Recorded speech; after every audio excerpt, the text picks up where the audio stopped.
Hi guys, Jareth here from Humanised Recruitment Group. Just doing a market insight video today. Let's check it out.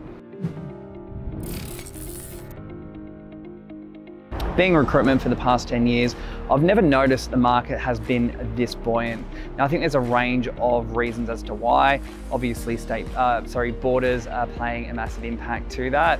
I think skilled migrants coming into Australia have definitely been decimated, and everyone's hiring, projects are getting green lit, and that's definitely creating a bit of a vacuum for great candidates.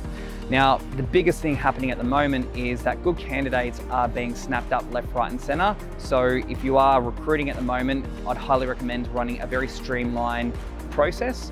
But most importantly, there's a higher number of candidates that are getting counter-offered. Some of you who may not know what a counter-offer is, this is when you go to resign to your employer. And this is after you've invested a bit of time going over to interviews, researching the company, getting to know what their culture's like, getting an offer, and then going back to the employer. Now what happens then is that employer usually wants you to stay because you are generally well-liked, established, quite good at what you do.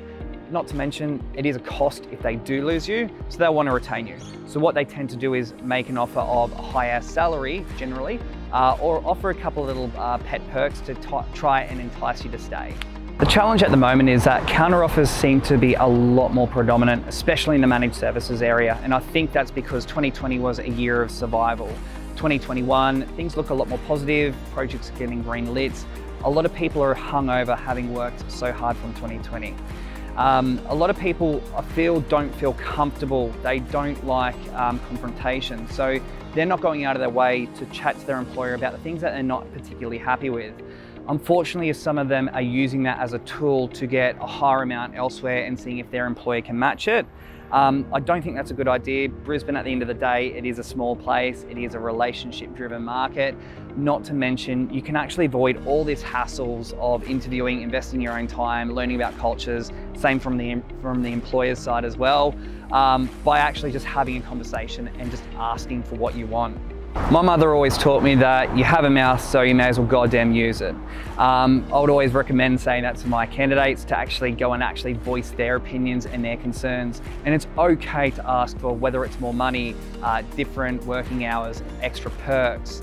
At the end of the day, this is a very competitive market, so you're probably in a much better position to actually ask for a few things that you're lacking or you really would like. A lot of employers that I know of are actually working with their employees to work towards getting them a higher salary and giving them an actual training plan or something that they can work towards if they can't give that to them straight away. One of the most recent examples was just before I headed on leave, there was a guy that I spoke to, engineer, just level 1, level 2 support, who's been doing a lot of stuff at home to kind of bulk up his experience. He wanted more money, he wanted to actually get more into system administration. Now, I mentioned to him if his employer has done him right for the last several years, he should be doing them right by having a conversation with them at least. Now that ended up resulting in with him getting an extra 15K on top of his salary, not to mention being earmarked and being pushed into another position where he's a little bit more on that level 3 and assisting with some projects whilst he's still doing his regular job also.